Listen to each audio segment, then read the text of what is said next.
It's tea time. Let's go.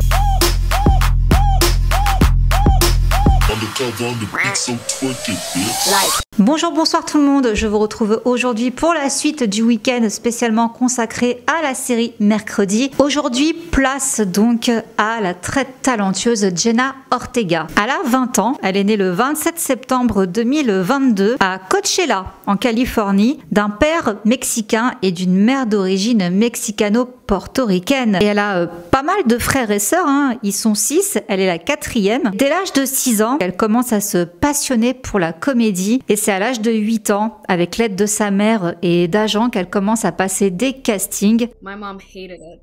She scoffed, rolled her eyes, would laugh, tell me there's no way. She was not entertained by the idea at all, and it became very annoying for her actually. She would get me monologue books from Barnes & Noble and just close the door to my room and just say, oh, here, play with this. I would either memorize monologues and read them in the mirror, or I would just come up with random scenarios. I could be eating breakfast and suddenly I was a 50-year-old man from Idaho. I don't know. I just came up with these random scenarios, but that's how I actually started acting, because my mom filmed one of the monologues once because I just started hysterically crying at my brother's baseball game. And then she filmed it and she put it on Facebook and said, oh, look, she's such a drama queen, or something to that effect. And one of my mom's old high school friends was best friends or was married to or something related to a casting director. So she sent it to the casting director and said, hey, what do you think about this girl? And then she set me up with a meeting with my first agency. Et elle va enchaîner pas mal de petits rôles à droite à gauche. Dans quoi on a pu donc la retrouver? Eh bien en 2012, elle a eu un petit rôle dans un épisode des Experts de Manhattan. Puis on l'a retrouvée au cinéma dans un film, ce qui fait peur celui-là, Insidious chapitre 2. Je sais plus si c'est celui qui m'a fait le plus flipper. Je crois que le 2 m'a beaucoup plus fait peur que le 1. Les Insidious sont vraiment terrifiants. Vous, je sais pas, mais en tout cas moi c'est... Je les adore, mais je flippe. On l'a aussi vu dans Iron Man 3 et également dans Jane the Virgin, où elle jouait le rôle de la jeune Jane. Gina Rodriguez is so amazing that I think she just called all the Latinas and Latinos over, and I feel that she's created this big thing for Hispanic actresses and actors. Et elle avait également le rôle d'Harley Diaz dans la série Harley, le cadet de mes soucis, qui était une production Disney Channel. Voilà ce qui se passe lorsqu'il y a 7 enfants et que vous êtes coincés au milieu. Si ma famille était une semaine, je serais mercredi.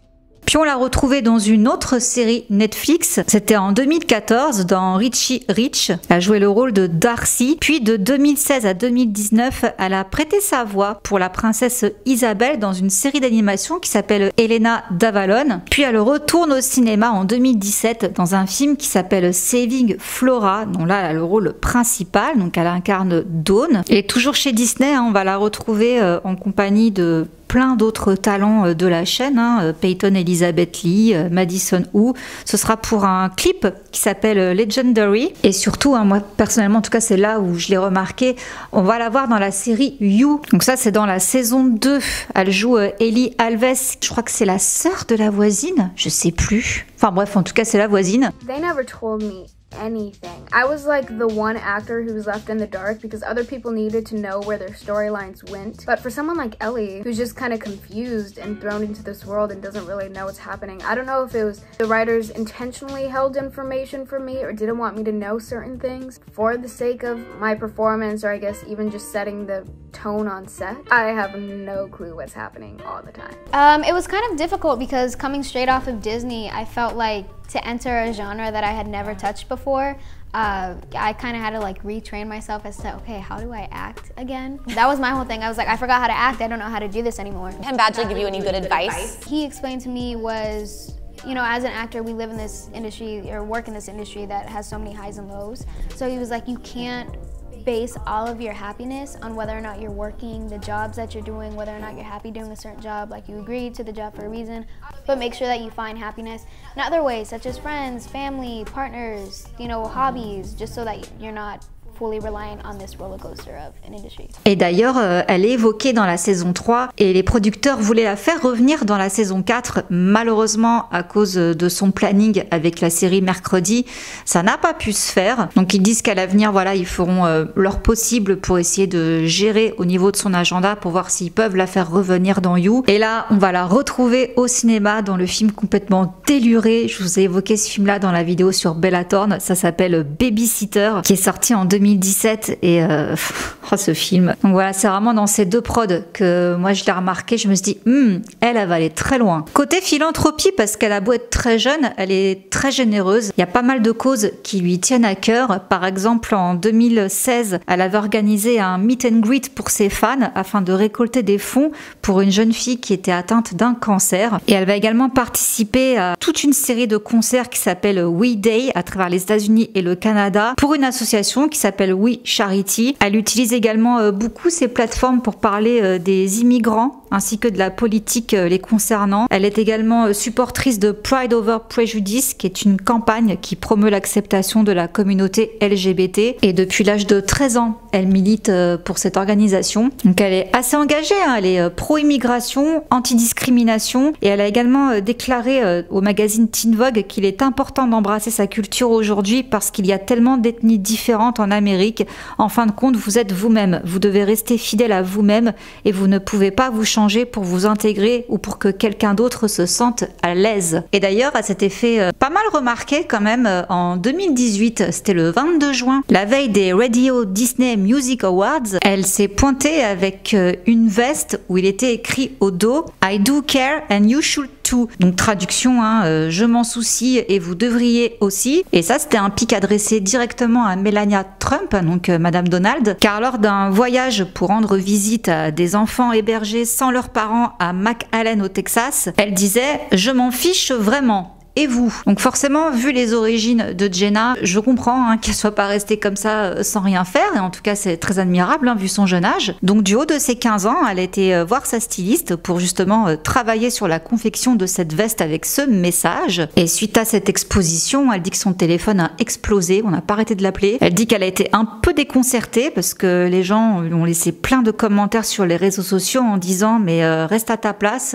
c'est pas tes affaires. Alors que je trouve que si, elle peut se sentir concernée. Et à cela, elle a répondu très calmement. Je suis le genre de personne qui défend ce en quoi elle croit. Dans 3 ans, je vais pouvoir voter. Je suis donc super excitée pour ça. J'ai encore tellement de choses à apprendre et je le sais. Mais ce n'est pas une question politique. C'est juste avoir de la gentillesse dans votre cœur. Je voulais vraiment que mes fans comprennent cela parce que c'est quelque chose dont tout le monde devrait se soucier, peu importe de quel côté vous êtes politiquement. Je voulais faire passer mon mot et faire savoir aux gens ce que je pensais. Ce n'est pas juste, ce n'est pas ok, c'est insensible. Voilà, je trouve que c'est assez admirable, aussi jeune, qu'elle ait déjà conscience de telles valeurs, en même temps vu ses origines. Bon bah ça se comprend, mais c'est quand même bien de le souligner et qu'elle en soit pleinement consciente et qu'elle prenne parti.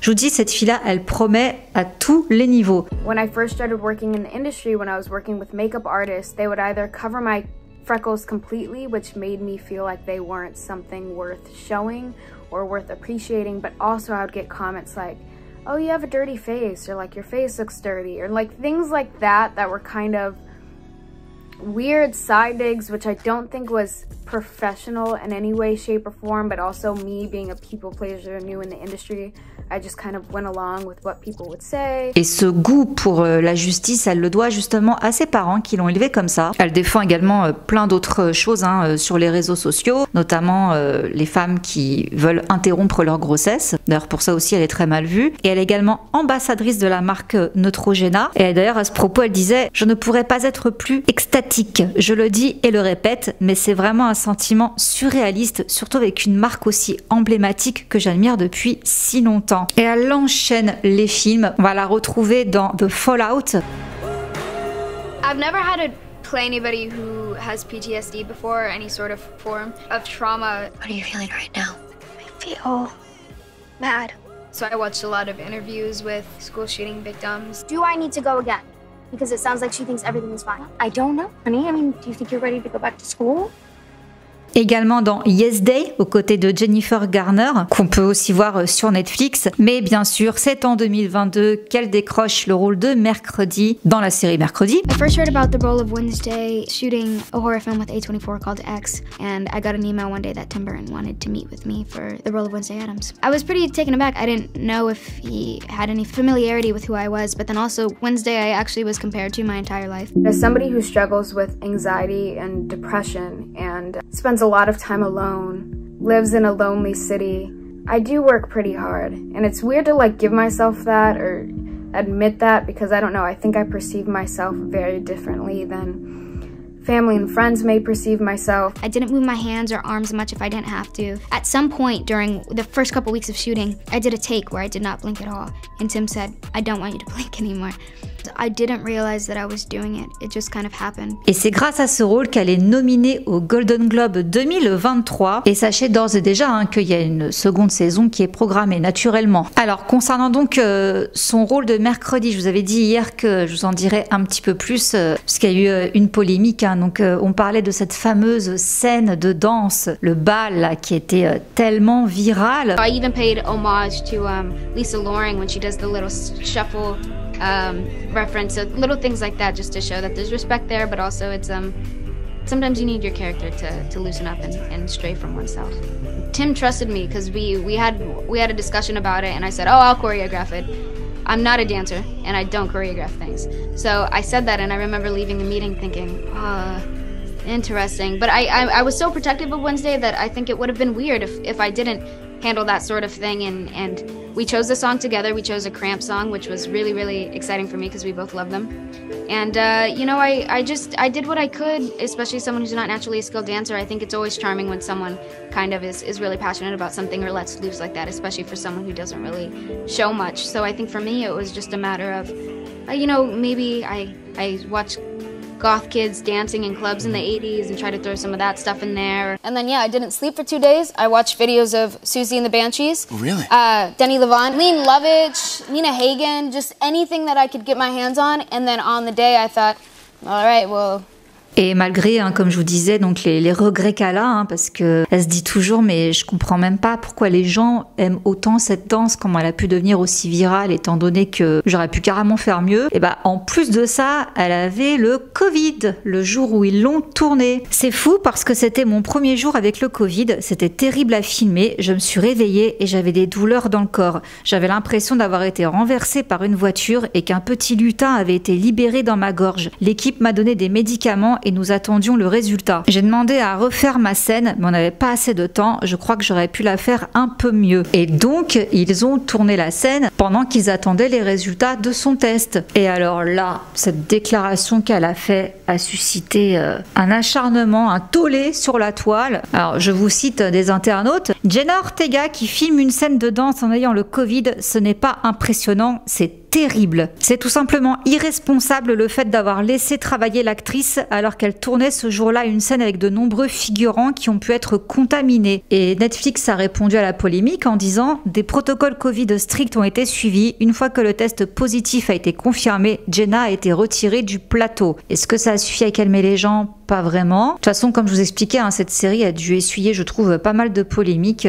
plus ou moins justifiées à mon sens. Pour revenir donc à Jenna Ortega, là, l'année dernière, elle a déclaré qu'elle avait failli arrêter sa carrière d'actrice pour devenir footballeuse. Elle adore. En plus, elle gère aussi bien les postes offensifs que le milieu de terrain. Son footballeur préféré, c'est un Argentin, Lionel Messi. Et elle a même participé à l'American Youth Soccer Organization, qui est un programme de football pour jeunes. On va bientôt la retrouver dans le prochain Scream. Donc elle est d'ores et déjà cataloguée comme une Scream Girl. Donc quand on lui parle de films d'horreur, elle dit que c'est un genre avec lequel elle se sent plutôt à l'aise et je trouve que ça lui va très bien en plus. I love horror films. I don't know what it is about, you know, having blood thrown on your face and running around screaming bloody murder, but it really is so therapeutic, so much fun. Everyone who works on horror sets loves horror. You know, people do special effects. Yeah, of course. Because they grew up loving gore. And the best part about the Scream films is it really is such a great community. That cast and crew, they're my family.